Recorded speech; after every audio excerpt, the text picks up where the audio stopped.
Welcome to the third quarter cup.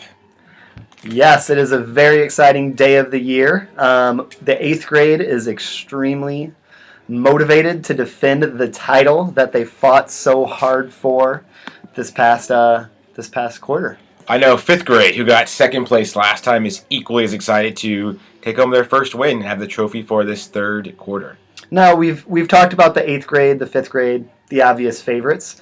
What about the 6th and 7th graders? Do they have a chance? 7th grade was the first champion, and I think they want the trophy back. There's a place in the classroom by Mr. Walker's desk that's just been empty because they haven't had a win since the quarter one. I forgot about that. And actually, I walked to school with Mr.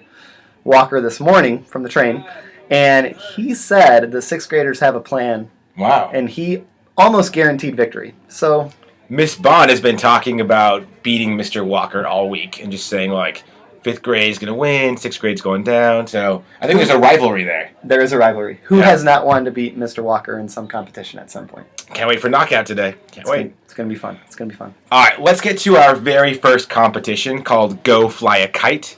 This is a new competition that Mr. Grant will kind of explain the rules for. Yeah. So, Go Fly a Kite relay activity. It is a relay. It involves pool noodles where a large group of students will hold on to this and go from one thing to the next. So, a kite packet has 6 different pieces, right, including the directions. So, Ms. Cardona is going to demonstrate what that looks like right now. These pieces, the 6 different pieces, will be separated all around the park. So here are some examples of the different pieces of the kite. You could have these little guys. These things. At 2 different locations. Okay.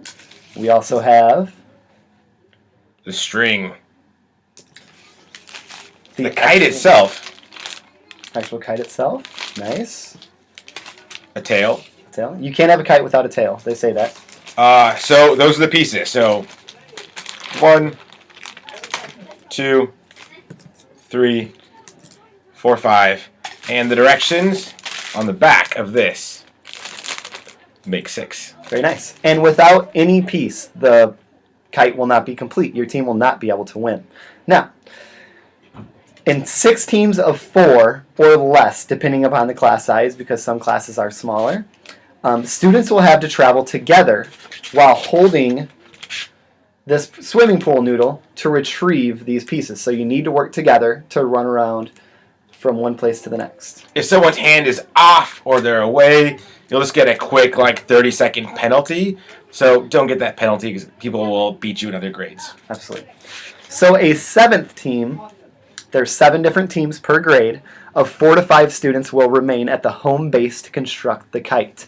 The first team to successfully retrieve all pieces, assemble, and fly their kite is the big winner.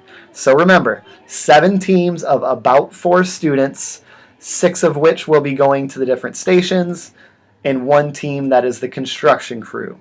So now there's some variation here, Mr. Grant. So along the park, you'll see 6 of these different guys, which will be marking where you can find each of the pieces.